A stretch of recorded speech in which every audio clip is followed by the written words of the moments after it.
Здравейте всички, аз съм Зарко the Magic и това е още едно разбъркване.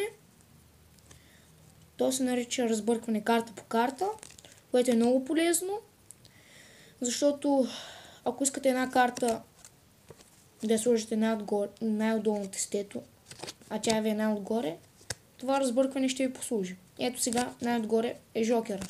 С разбъркването карта по карта той става най-отгоре. Така как се прави това разбъркване? Много е просто. Като нормалното разбъркване. Ето. Но малко накрая е малко по-различно.